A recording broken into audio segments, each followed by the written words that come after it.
Importante: o conteúdo apresentado é uma história fictícia e criada exclusivamente para o canal Nina Reddit. Nenhum dos eventos narrados aconteceu na realidade. Criado apenas para entretenimento. Ela saiu de uma cesariana, criou 2 filhas sozinha por 30 dias com febre, cicatriz aberta e R$ 300 na conta, enquanto o marido gastava 8.000 em São Paulo. Mas antes de ele voltar, ela já tinha feito uma coisa que ele não esperava. Documentado absolutamente tudo. Meu marido disse que precisava de ar. Sumiu por 30 dias em São Paulo, enquanto eu me recuperava de cesariana com gêmeas recém-nascidas. Quando voltou, o apartamento estava vazio e um processo na porta. Meu nome é Fernanda Castelo. Tenho 36 anos, sou engenheira civil especializada em perícias de construção e durante 12 anos da minha vida profissional aprendi a identificar rachaduras em estruturas muito antes de elas cederem. Fissuras capilares, aquelas que ninguém vê a olho nu, mas que estão lá, acumulando tensão, esperando de um momento certo para se tornarem algo impossível de ignorar. Deveria ter aplicado esse mesmo raciocínio ao meu casamento. Mas a gente raramente pericia o que ama. A gente olha para o que quer enxergar. Conheci Rafael Menezes numa obra em Campinas há 7 anos. Ele era o representante comercial de uma construtora parceira. O tipo de homem que entra numa sala e imediatamente parece que estava lá antes de você. Confiante sem ser arrogante, pelo menos era o que eu pensava na época. Sabia o nome de todo mundo, lembrava de detalhes que as pessoas mencionavam de passagem. Aquela memória afetiva que faz alguém se sentir visto, importante, escolhido. Eu era séria demais para aquele ambiente. Sempre fui. A engenheira que chegava 30 minutos antes, que lia os laudos 2 vezes, que não saía de um canteiro de obras sem documentar cada não conformidade em planilha própria. Rafael ria da minha seriedade com uma ternura que eu confundia com admiração. Mais tarde entenderia que era, na verdade, subestimação disfarçada de charme. Nos casamos 18 meses depois de nos conhecermos. Uma cerimônia pequena numa fazenda em Itatiba, com 70 pessoas, mesa de frios, músico ao vivo tocando MPB. Compramos um apartamento em Cambuí, num prédio de 10 andares com varanda que dava para a Avenida Brasil, onde nos fins de semana você conseguia ouvir os pássaros antes do trânsito começar. Eu amava aquela varanda. Era onde eu tomava café de manhã e me convencia de que estava tudo bem. A ideia de ter filhos foi crescendo da mesma forma que a maioria das coisas cresce dentro de um casamento, sem que ninguém diga claramente o que quer, mas com uma pressão silenciosa que vai moldando as conversas e as decisões até você se ver fazendo algo que nunca foi explicitamente acordado. Rafael mencionava crianças de forma leve, tangencial, como quem joga uma pedra na água para ver os círculos se espalharem. Imagina um filho nosso correndo por essa varanda. Minha mãe fica perguntando quando vamos dar netos. Você já pensou que seria mãe incrível? Eu pensava. Penso que toda mulher pensa de formas diferentes, em momentos diferentes, com diferentes volumes de esperança e medo. Eu queria ser mãe com uma certeza que morava num lugar mais fundo que o racional. Uma certeza do tipo que não precisa de argumento, porque antecede qualquer argumento possível. O que eu não examinei com suficiente cuidado foi se Rafael queria ser pai com a mesma profundidade, ou se ele queria a ideia de ser pai, que é uma coisa completamente diferente. Engravidei aos 34 anos, depois de 8 meses tentando e 2 ciclos de acompanhamento médico. A notícia chegou numa quinta-feira de manhã, no banheiro do nosso apartamento, com 2 minutos de espera, que parecem resumir a qualidade do tempo quando você está aguardando algo que vai mudar tudo. Gêmeas, descobrimos na segunda ultrassom, com 12 semanas, a médica doutora Cláudia Roriz, do Hospital Vera Cruz, disse com aquela calma treinada de quem já entregou a notícia centenas de vezes: "Olha, estou vendo 2 bebês aqui."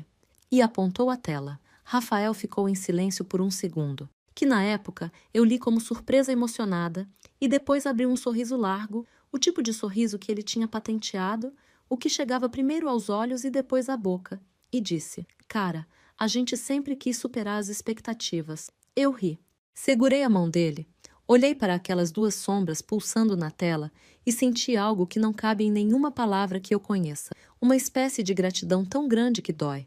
Os 7 meses seguintes foram, em muitos aspectos, os melhores do casamento. Rafael estava presente de um jeito que eu não sabia que ele conseguia ser. Montou os berços 3 vezes, porque desmontou o primeiro ao descobrir que tinha colocado a grade ao contrário. Desmontou o segundo ao notar que o parafuso estava frouxo. e montou o terceiro rindo de si mesmo com uma auto-ironia que eu achava encantadora.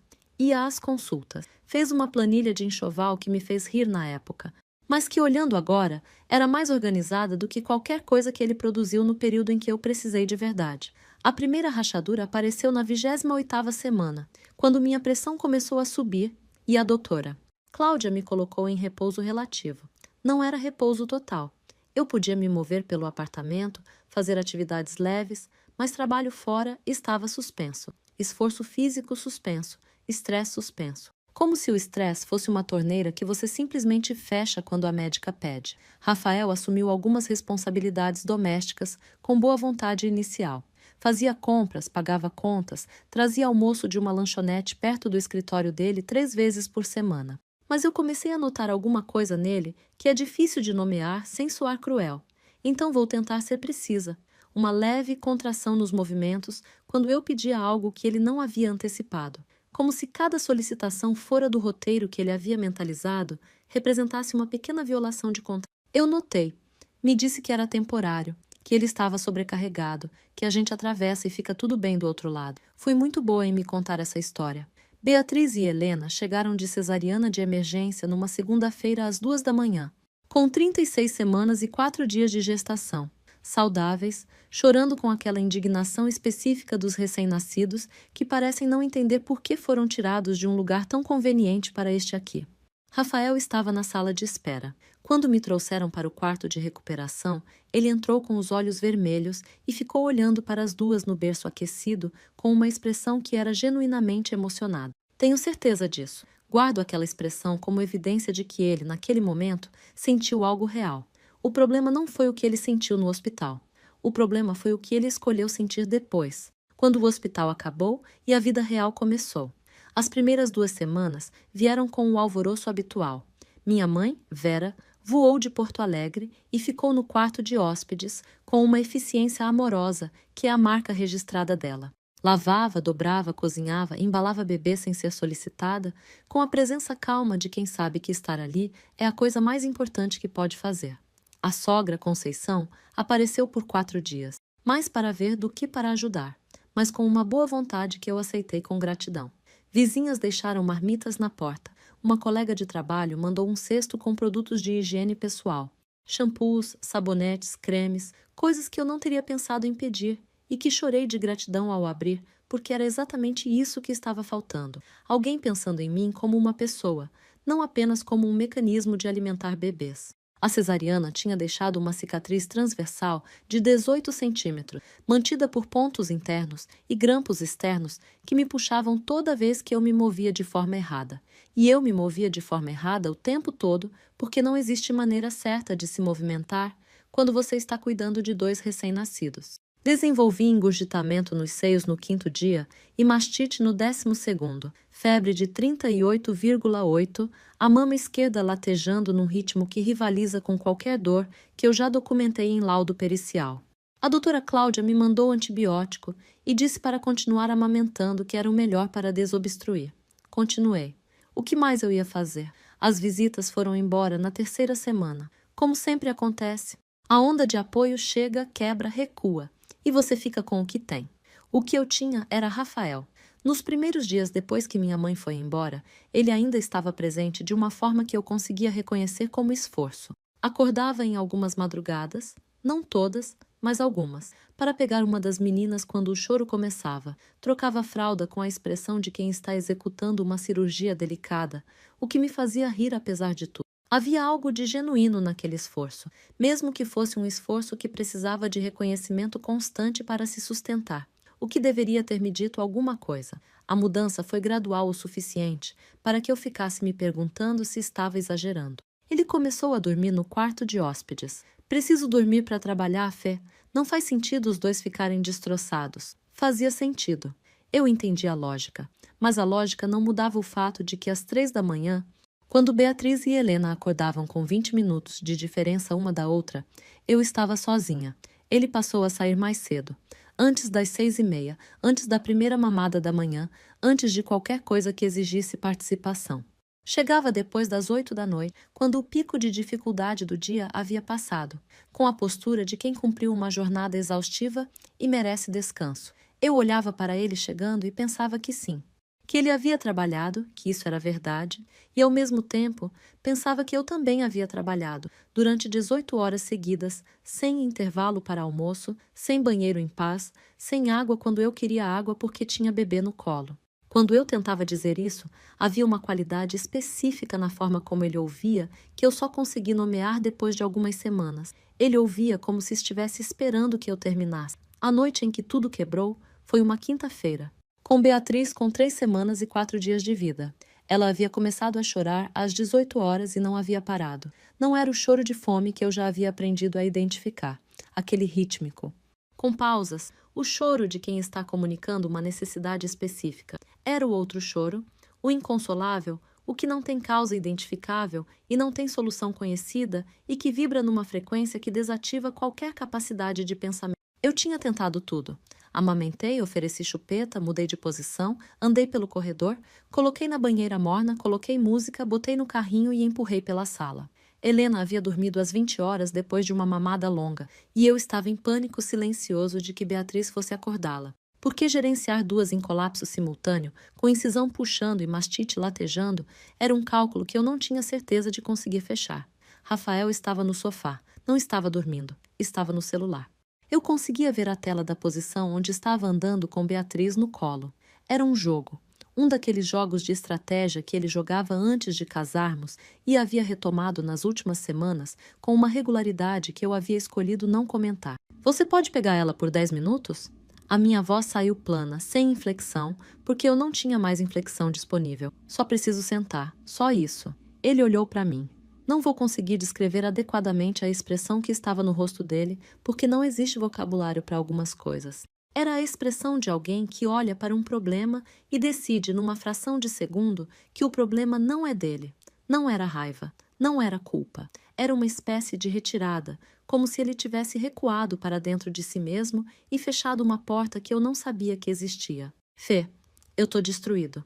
Tive reunião o dia todo, não almocei, minha cabeça tá... 10 minutos? Eu repeti. Beatriz gritou mais alto. Rafael suspirou. Não o suspiro de quem está cedendo, o suspiro de quem está sendo injustiçado. Eu não consigo fazer isso, ele disse. Eu parei de andar. Fazer o quê?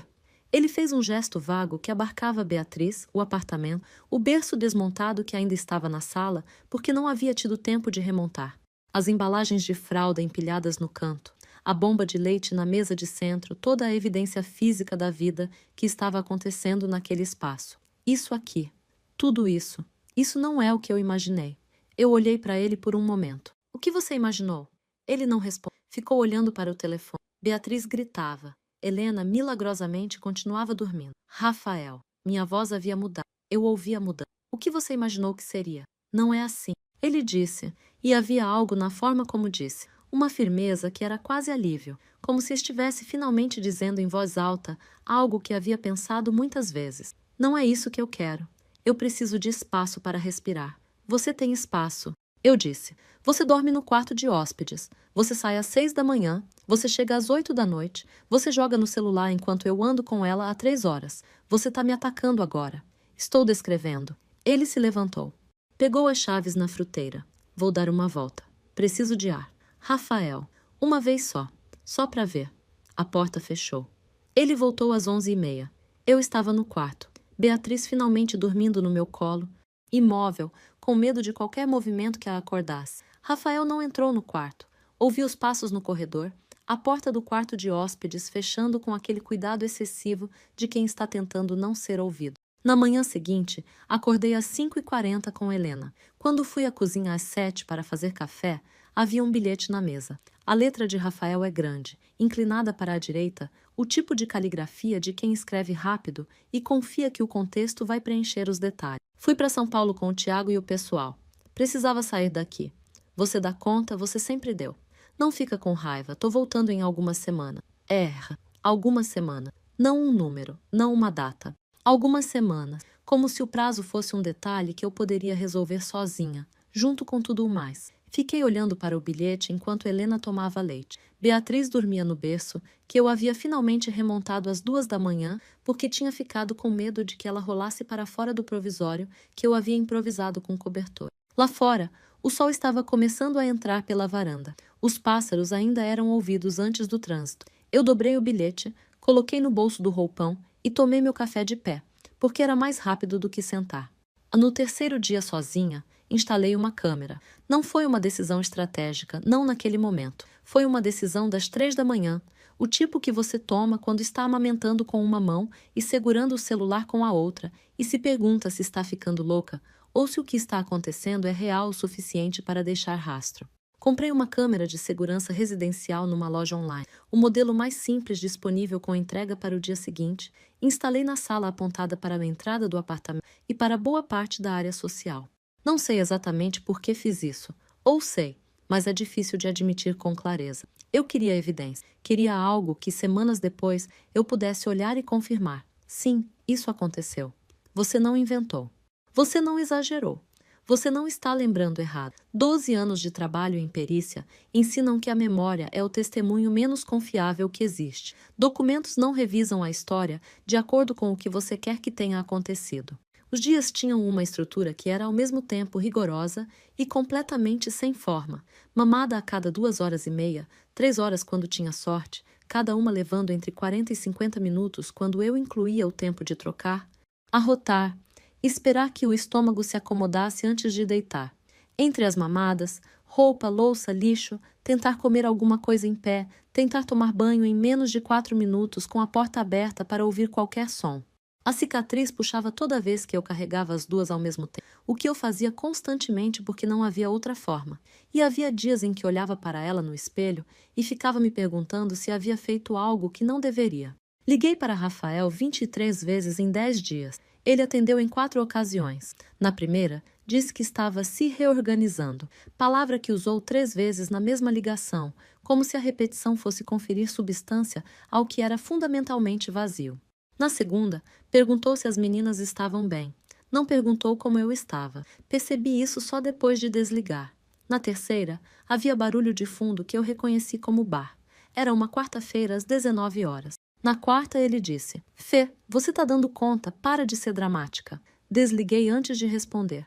No 11º dia, o Tiago, melhor amigo de Rafael desde a faculdade, postou um vídeo nos stories. Uma mesa em algum restaurante sofisticado, aquele tipo de lugar com iluminação baixa e cardápio sem preços no site. Rafael estava sentado ao fundo, de camisa clara, o tipo que ele usa quando quer parecer casual, mas sabe que vai ser fotografado. Estava rindo com a cabeça jogada para trás, o riso completo de quem não tem nada pressionando. Estava bronzeado. Esse detalhe me pegou de um jeito que eu não consegui prever. Eu estava, naquele momento, com olheiras que haviam migrado até o meio do rosto e uma mancha de leite no roupão que havia desistido de lavar porque roupão sujo era a minha última prioridade, numa lista de 400 prioridades. E Rafael estava bronzeado. Printei o story antes de fechar. O tipo de ação reflexa que o corpo faz antes que a cabeça processe a razão. Depois liguei para minha irmã. Camila é 4 anos mais velha que eu.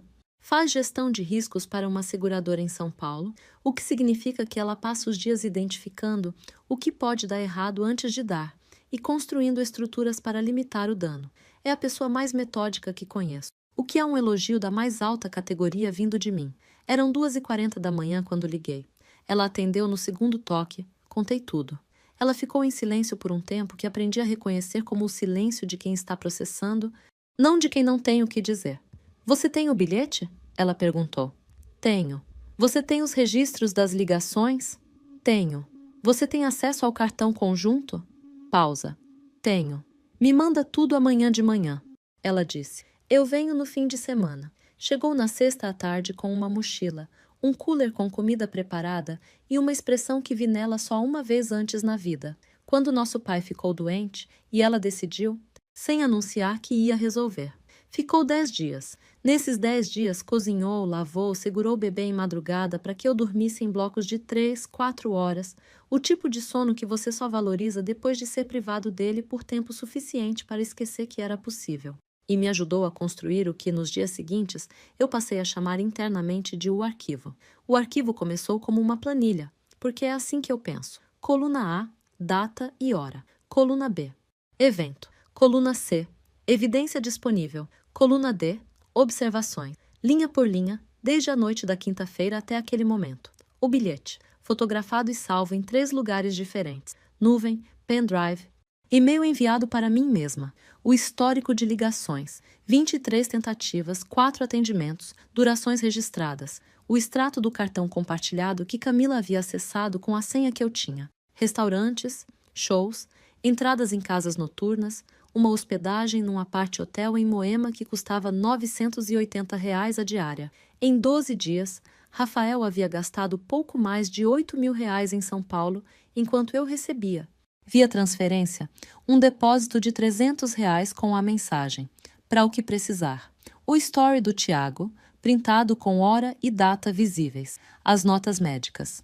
Minha receita de antibiótico para mastite, com data. O relatório de alta da maternidade. O laudo do acompanhamento pediátrico, onde a médica havia registrado que as gêmeas estavam sob cuidados exclusivos da mãe em ambiente doméstico, porque era o que eu havia informado na anamnese. Camila leu tudo sem comentar. Depois fechou o notebook, olhou para mim com aquela clareza irritante que ela tem e disse: Fernanda, você precisa falar com um advogado. Eu já havia pensado nisso desde o 5º dia. Só precisava que alguém que não fosse eu dissesse em voz alta. O escritório de doutora Patrícia Drummond fica no 12º andar de um edifício na Avenida Aquidabã, em Campinas. Ela tem 24 anos de prática em direito de família e uma objetividade que me pareceu, desde o primeiro momento, parente próxima da minha própria forma de operar, sem ornamento, sem suavização desnecessária, com foco no que é documentável e no que o documento diz. Levei as meninas no carrinho duplo, uma bolsa com a documentação que havia organizado e a calma específica de quem decidiu que o tempo de sobreviver acabou e o tempo de agir começou. Ela leu tudo sem pressa. Quando terminou, organizou as folhas em pilha e apoiou as mãos sobre elas. Senhora Castelo, ela disse, com uma voz que tinha a qualidade de coisa que foi calibrada ao longo de muitos anos para não ser mais alta ou mais baixa do que precisa ser. O que tenho aqui é o seguinte. Uma mulher em recuperação de cirurgia de grande porte, 2 crianças com menos de 2 meses de vida, um cônjuge que saiu do lar sem data de retorno definida, com registro de gasto de aproximadamente R$ 8.000 em lazer, enquanto depositou R$ 300 de suporte à família, e documentação suficiente para sustentar um pedido de guarda provisória com base em abandono documentado. Ela pausou. Você tem preferência de guarda? Guarda física principal comigo, eu disse, com um plano de convivência que proteja a estabilidade das crianças e a relação delas com o pai. Não estou aqui para destruir. Estou aqui para garantir que o que aconteceu não possa acontecer de novo sem consequência. Ela me olhou por um segundo. Esse é um objetivo razoável. E em seguida, se quiser, posso garantir que isso nunca mais aconteça com você. Eu disse sim, sem hesitar. Na noite do 19º dia, o Tiago me ligou. Eu quase não atendi. Eram 22 horas, as meninas haviam acabado de dormir e eu estava com aquela janela de 60 minutos que às vezes aparecia entre uma mamada e a próxima, que eu precisava converter em sono imediatamente para funcionar. Atendi porque Tiago nunca havia me ligado diretamente em 7 anos. Fernanda. A voz dele estava tensa de um jeito que eu não reconhecia. Eu preciso te contar uma coisa, sobre o que o Rafa está falando por aí. O que Tiago me contou, com aquela voz de quem finalmente decidiu que há um limite, é que durante os dias em São Paulo, nas mesas de bar e nos grupos de WhatsApp e nas conversas que os homens têm quando acham que não conta, Rafael havia dito coisas, que eu era controladora, que a gravidez havia me mudado, que ele havia tentado ser presente, mas eu não deixava espaço, que o problema do casamento era que eu sempre precisei ser a mais competente da sala e que isso era exaustivo de suportar. E que, no fundo, as meninas eram mais projeto meu do que dele, que eu havia querido mais, e que, sendo assim, era justo que eu arcasse com a maior parte. Essa última frase, eu pedi que ele repetisse. Ele repetiu. Eu vou precisar que você coloque isso por escrito. Eu disse. Não precisa ser formal, pode ser uma mensagem, mas eu preciso que isso fique registrado. Silêncio curto. Tá, ele disse. Tá certo. A mensagem chegou às 23h40. Tiago escreveu com cuidado 3 parágrafos, descrevendo o que havia ouvido, quando, em que contexto, com que testemunhas. Encaminhei para a doutora Patrícia às 23h42 com o assunto. Mais uma evidência. Doutora Patrícia protocolou o pedido de guarda provisória na Vara de Família de Campinas no 22º dia. Rafael deveria chegar de volta no 30º dia. Eu sabia disso porque ele havia mandado uma mensagem no 20º, a primeira mensagem não solicitada em 3 semanas, dizendo apenas: "Chego semana que vem", avisando. Eu mudei no 28º dia. Não era obrigação legal. Doutora Patrícia foi clara. O apartamento era tão meu quanto dele, talvez mais, considerando que meu nome estava no financiamento e que eu era a única que havia estado dentro dele nos últimos 4 semanas. Mas pensei nisso da forma como penso em estruturas. O que esse espaço vai produzir quando o elemento instável retornar? Rafael entrando naquele apartamento com eu presente significava uma conversa. Significava a voz dele, que eu conheço, que sei como age em mim, que sei que eu não estou, depois de 30 dias carregando isso sozinha, imune o suficiente para não ser temporariamente desestabilizada por ela. Preferi não testar. Camila voltou para ajudar. Contratamos 2 carregadores por meio período. Organizei tudo com o método que uso em obra. Lista por cômodo, prioridade por categoria, documentação fotográfica antes de mover qualquer coisa. Os itens das meninas primeiro, os 2 berços desmontados e embalados, a bancada de troca, a cadeira de balanço que eu havia comprado de segunda mão numa loja em Barão Geraldo e reformado durante um fim de semana do 7º mês, lixando e envernizando com a paciência de quem ainda acredita que vale a pena fazer as coisas com cuidado. As roupas, os cobertores, os bonecos de pelúcia, as faixas de cabeça que minha mãe havia mandado de Porto Alegre, as embalagens de fórmula de apoio, a bomba de leite, os panos de boca, as cortinas do quarto das meninas, um tecido cor de areia que eu havia escolhido sozinha numa loja de decoração, porque Rafael havia cancelado os 2 finais de semana que havíamos separado para essa tarefa. A fotografia da ultrassom que eu havia emoldurado e colocado na parede do quarto, porque havia achado que seria uma história bonita de contar. Levei essa também. Deixei os pertences de Rafael intactos. As roupas, os móveis da sala, a coleção de vinis que ele levou anos para montar, os quadros que ele havia escolhido sem me consultar e colocado na parede sem perguntar se eu gostava, o que na época eu havia lido como autoconfiança e agora entendia como a categoria mais reveladora de tudo. A suposição de que o espaço compartilhado é, em última análise, mais seu do que meu. Limpei o apartamento antes de sair. Não porque era obrigada, porque não sou o tipo de pessoa que destrói coisas. Deixei uma coisa pendurada na parede do quarto das meninas, um bilhete escrito no verso de um envelope de carta, com uma caneta que estava na bolsa. Rafael. A advogada se chama doutora Patrícia Drummond. O número está no processo que você vai encontrar na porta. A audiência é em 2 dias. Espero que São Paulo tenha valido a pena. Fernanda. Sei exatamente o que a câmera registrou quando ele chegou. Sei porque assisti. Assisti mais vezes do que precisaria admitir. Com o tipo de atenção que você dá a algo que precisa continuar sendo real, que precisa não se dissolver na versão que a memória, com sua misericórdia distorcida, eventualmente tentaria construir. O timestamp marca 18h47. Ele ainda está com a roupa de viagem, uma jaqueta que eu não reconheço, comprada provavelmente nessa São Paulo, que precisou tanto dele. Está com a mala de mão, aquela que usamos sempre, azul marinho com a alça que eu consertei com fita isolante porque era mais rápido do que procurar a outra. Abre a porta. Para.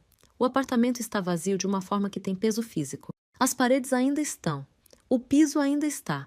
Mas tudo que fazia daquele espaço um lugar com alguém dentro foi embora.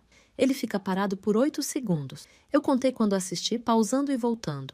8 segundos. Depois caminha para o corredor. A câmera não alcança o quarto das meninas, mas eu sei o que ele encontrou lá. 4 paredes, 2 retângulos claros no carpete onde os berços, o cheiro de talco e de tinta nova, que fica depois que tudo que dava sentido a um cômodo é removido. Quando ele volta para a sala, o rosto está diferente. É o rosto de alguém que leu alguma coisa na parede de um quarto vazio e entendeu, talvez pela primeira vez, que consequência não é uma figura de linguagem. Ele senta no sofá, o mesmo lugar de onde havia me olhado naquela quinta-feira como se eu fosse um problema que não era dele. Fica sentado por um tempo que não consigo mensurar porque o arquivo de vídeo ficou corrompido nesse trecho. E há uma ironia nisso que só percebo agora.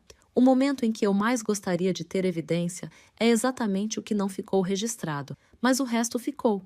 E o resto é suficiente. A audiência na Vara de Família de Campinas durou 52 minutos. Rafael havia contratado um advogado em 48 horas, o que, considerando que ele passou 8 horas sentado naquele sofá depois de chegar, foi um tempo razoável para alguém que precisou primeiro processar que a vida que havia deixado para trás não estava mais esperando por ele. O advogado era competente. Fez o que advogados competentes fazem quando o material que tem para trabalhar é insuficiente. Argumentou com o que havia. Não havia muito. Doutora Patrícia apresentou o arquivo com a organização que eu esperava dela. O bilhete, o histórico de ligações, o extrato do cartão, o laudo médico com a anotação da doutora Cláudia sobre cuidados exclusivos sob responsabilidade materna durante período de recuperação cirúrgica, o depoimento escrito do Tiago, 3 parágrafos descrevendo o que havia ouvido, quando, com quem, as fotos da câmera com timestamps visíveis. A juíza, doutora Mariana Salgado, tem 21 anos de vara de família e o tipo de eficiência que se desenvolve em quem passou 2 décadas vendo a mesma história com nomes diferentes. Ela leu os documentos sem pressa. Quando terminou, olhou para a mesa da defesa por um momento. O tribunal observa, ela disse, com a voz plana de quem não precisa de entonação para produzir peso, que a requerida estava em recuperação de cirurgia abdominal de grande porte ao tempo da saída voluntária do requerente do lar conjugal,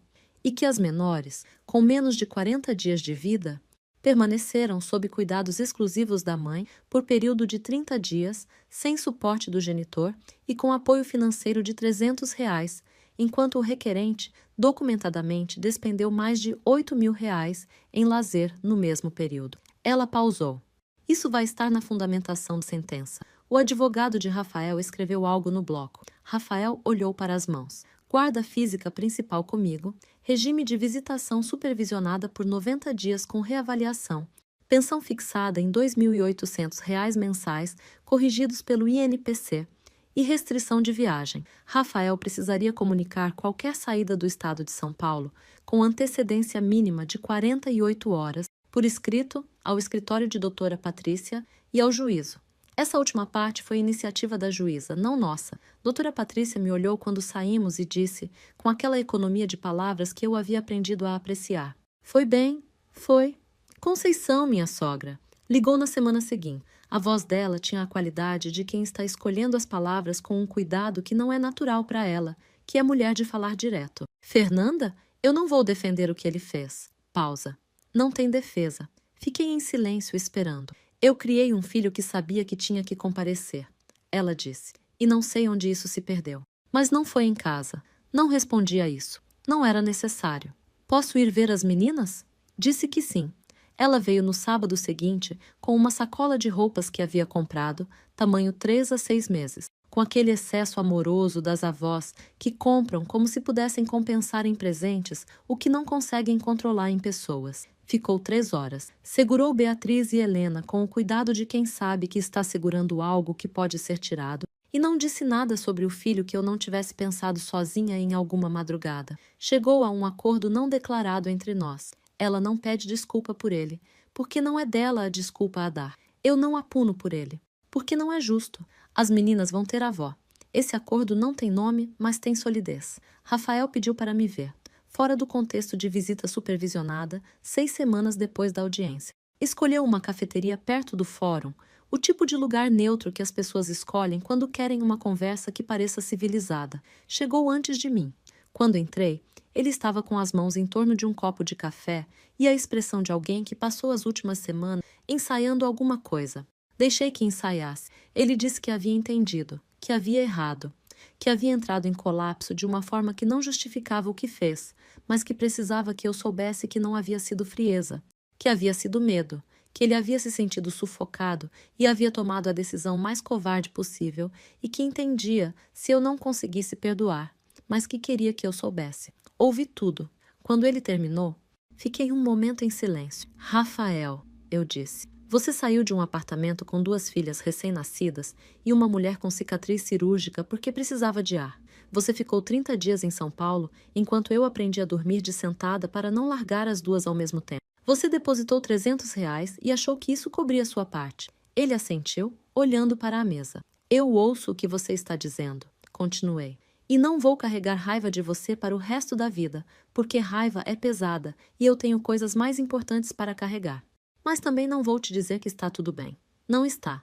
Talvez nunca esteja completamente. O que eu quero, disse, e era a primeira vez que eu dizia isso em voz alta para ele, é que Beatriz e Helena tenham um pai que apareça. Não o pai que você foi nesses primeiros 30 dias, o pai que você ainda pode ser se escolher.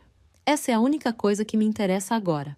Ele ficou em silêncio por um momento. Depois assentiu uma vez, com aquela sobriedade de quem entende que acabou de receber uma oportunidade que não merecia e que a única resposta aceitável é tratá-la com o cuidado correspondente. Tomamos o café, falamos sobre as meninas, sobre a visitação, sobre o pediatra. Ele perguntou se Beatriz ainda não tolerava o boneco girafa. Eu disse que não, com a mesma convicção de sempre.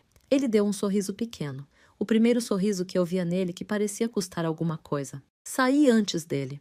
Voltei ao trabalho em regime parcial, remoto 2 meses depois. Perícia de laudos, análise de documentação técnica, o tipo de trabalho que você faz com atenção lenta e método, que é exatamente o modo como o meu cérebro opera depois de 2 meses aprendendo a funcionar com privação de sono. Camila liga às terças e quintas, às 8 da manhã, e faz perguntas específicas sobre peso, sono e alimentação das meninas que deixam claro que ela tem uma planilha própria de acompanhamento que nunca vai admitir que existe. Minha mãe manda foto de roupinhas que comprou toda semana e pergunta quando pode vir de novo. Eu digo logo, e é verdade. O apartamento da Avenida Brasil foi colocado à venda no mês passado. Viu o anúncio por acidente? Um contato em comum compartilhou sem comentário. Olhei as fotos por mais tempo do que precisava. A varanda onde eu tomava café, a cozinha onde fiquei em pé às 3 da manhã lendo um bilhete que dizia algumas semanas. O quarto das meninas, vazio nas fotos, sem os retângulos claros no carpete que só eu sabia que estavam lá. Fechei o anúncio. Moro agora num apartamento alugado no Cambuí. 2 quartos, com uma varanda menor, mas que pega sol da tarde. Coloquei as cortinas cor de areia no quarto de Beatriz e Helena. Pendurei a fotografia da outra, porque decidi que ainda é uma história que vale contar. Só não é mais a história que eu pensava que era. É outra, mais honesta, mais dura, com um final que ainda está sendo escrito. Beatriz pesa 5,3 kg e tem a determinação de quem decidiu que o mundo inteiro precisa saber quando ela está insatisfeita. Helena é mais quieta, observa com aqueles olhos escuros que ficaram de mim e sorri de um jeito que ainda me desarma completamente, da forma que só bebês conseguem, como se a alegria fosse uma descoberta tão recente que precisa ser compartilhada imediatamente com qualquer pessoa disponível. Rafael aparece nas terças e nos sábados, chega no horário, traz as coisas que eu peço, segura as duas com um cuidado que parece cada semana um pouco mais, menos ensaiado e mais real. Não sei o que ele vai ser para elas daqui a 5 anos. Não sei o que qualquer um de nós vai ser. O que eu sei é o que aprendi nesses 2 meses, não como conceito, como coisa vivida no corpo, nas mãos, no músculo que dói de tanto carregar e não para de carregar assim mesmo. Que eu saí de uma cirurgia, de uma mastite, de 30 dias inteiramente sozinha com 2 recém-nascidas, de uma audiência, de uma mudança e de uma conversa numa cafeteria em pé. Que não saí ilesa, não saí à mesa, mas saí. E Beatriz e Helena estão dormindo no quarto ao lado, com as cortinas cor de areia bloqueando o sol da tarde, e lá fora Campinas está fazendo o barulho comum de uma cidade que não sabe e não precisa saber o que aconteceu aqui dentro. E isso, por enquanto, é suficiente. O que chama a atenção nessa história não é a maldade, é a ausência dela. Rafael não era um vilão calculista, era um homem que havia se apaixonado pela ideia de ser pai, sem examinar o que a paternidade real exigiria dele. E quando a realidade chegou, ele fez o que pessoas assim fazem. Escolheu o caminho que parecia mais fácil, convencendo a si mesmo de que quem ficava era quem havia escolhido ficar. O problema é que Fernanda também fez uma escolha. Só que a dela foi diferente. Se você fosse a Fernanda, teria dado essa segunda chance a ele como pai? Ou teria encerrado qualquer contato além do necessário? Comenta aqui embaixo, porque essa é uma linha que cada pessoa traça num lugar diferente. E eu quero saber onde você traçaria a sua.